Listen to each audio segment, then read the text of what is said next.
না পুরস্কারগুলোর ক্ষেত্রে তো আমরা এর আগে দেখেছি যে স্বজনপ্রিয়তা এবং অনিয়ম হয়েছে।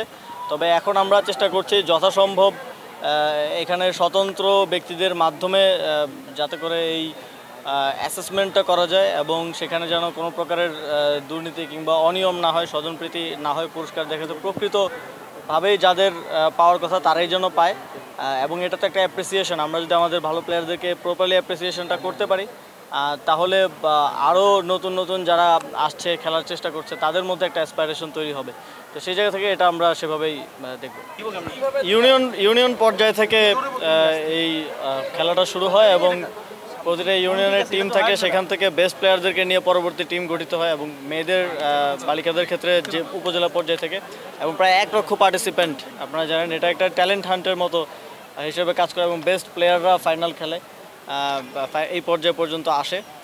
তো এই ধরনের টুর্নামেন্টগুলো আরও বেশি বেশি হওয়া উচিত এবং আমরা সেভাবেই আমাদের যুব ক্রীড়া মন্ত্রণালয়ের ক্যালেন্ডারটা তৈরি করছি যাতে করে এই ধরনের টুর্নামেন্টগুলো আরও বেশি বেশি আমরা আয়োজন করতে পারি। একই সাথে এই টুর্নামেন্টগুলোকে আরও জনপ্রিয় করে তোলা, ওইভাবে মার্কেটিং এবং ব্র্যান্ডিং করা যাতে করে এটা আরও এঙ্গেজিং এবং আরও এই যে অনূর্ধ্ব 17 বালকদের খেলা দেখলাম আমি কিছুক্ষণ, খুবই টপ নচ এবং ভালো কোয়ালিটির খেলা কিন্তু খেলছে, কিন্তু এটার ওইভাবে ব্র্যান্ডিং এবং মার্কেটিংয়ের অভাবে কিন্তু ওই লেভেলে এটার নেই।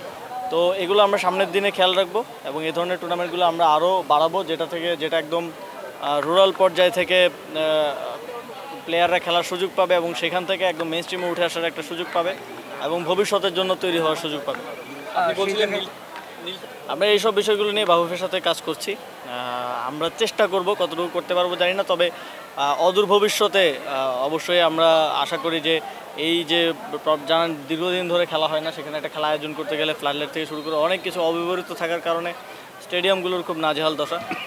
তো যখন আমরা খেলা আয়োজন করার উদ্যোগ নিব তখনই আসলে কী কী প্রবলেম আছে, কী কী সলভ করতে হবে সেটা আমাদের নজরে আসবে এবং সেই অনুযায়ী আমরা দ্রুত কাজ করে অদূর ভবিষ্যতেই আপনারা দেখতে পাবেন যে যে অঞ্চলগুলোতে আসলে ক্রিকেট এবং ইন্টারন্যাশনাল ক্রিকেট এবং ফুটবল ছিল না উত্তরবঙ্গে এবং দক্ষিণবঙ্গে বিশেষ করে, সেই অঞ্চলগুলোতেও আমরা পৌঁছে দেব। আমাদের সার্চ কমিটিটা মূলত ফেডারেশনগুলো পুনর্গঠনের কাজ সম্পন্ন করেছে। আপনারা জানেন প্রায় সবগুলো ফেডারেশনের কমিটি অ্যাডহক কমিটি হয়ে গিয়েছে এবং এখন আমরা যেই কনস্টিটিউশনাল রিফর্ম, কাঠামোগত সংস্কারের যে কথাটা বলছিলাম সেটার জন্য একটু ভিন্ন ফরম্যাটে একটা সংস্কারের জন্য একটা কমিটি করে দিচ্ছি।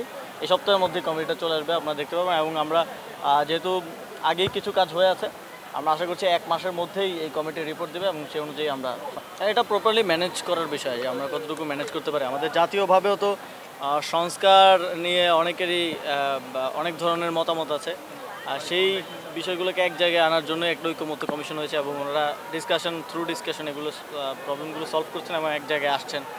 তো আমি মনে করি যে বিকেন্দ্রীকরণের ক্ষেত্রেও এখানে যাদের কনসার্ন আছে তাদের ইতিবাচক স্বার্থকে আঘাত না করে কিভাবে সেটা করা যায়, আর সেটার জন্য আমরা ফার্দার ডিসকাশন এবং কার্যক্রম চলমান রাখব।